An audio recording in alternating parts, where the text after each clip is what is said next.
এই প্রথম কোনো জাদুঘরের উদ্যোগে আয়োজন করা হলো ঐতিহ্য উৎসব বা হেরিটেজ ফেস্টিভ্যাল ও প্রদর্শনী। শুক্রবার সকালে রাজশাহী নগরীতে অবস্থিত প্রত্নতত্ত্ব সংগ্রহশালা এশিয়ার অন্যতম বরেন্দ্র গবেষণা জাদুঘরে আয়োজন করা হয় হেরিটেজ ফেস্টিভ্যাল।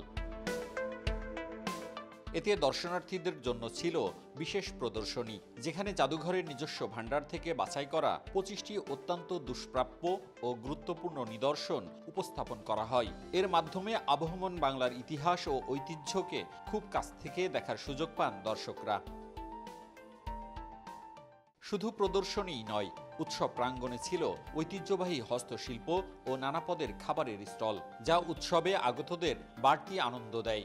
ছিল বরেন্দ্র অঞ্চলের লোকসংস্কৃতির পরিবেশনা, সাঁওতাল জনগোষ্ঠীর জাঁকজমকপূর্ণ নৃত্য, রাজশাহীর গম্ভীরা এবং গ্রাম বাংলার আলকাপ গান মুগ্ধ করে দর্শকদের। অনুভূতি অনেক ভালো।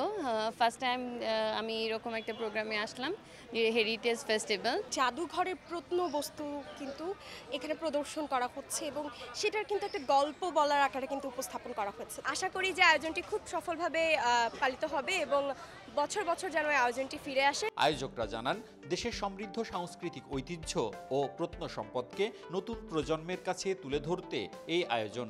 আগের যে গ্রামীণ ঐতিহ্য, ঠিক সেই ধরনের যে আমরা বিছানায় বসে যেমন করে আমরা দোকান খুলতাম, মানুষ ঘুরে ঘুরে জিনিসপত্র কিনতো, সেই বিষয়টাকে তুলে ধরার জন্য কিন্তু আমরা এই মেলাটার আয়োজন করেছি। To highlight the strength and richness of the collections here at the Virendra Research Museum, but not just to celebrate ancient Bangladesh and its crafts, but also modern Bangladesh. সাধারণ মানুষের মাঝে ঐতিহ্য সংরক্ষণ ও সংস্কৃতির প্রতি সচেতনতা বাড়াতে এখন থেকে নিয়মিত এই আয়োজন করা হবে বলে জানিয়েছেন আয়োজকরা। মওদুদ রানা, সময় সংবাদ, রাজশাহী।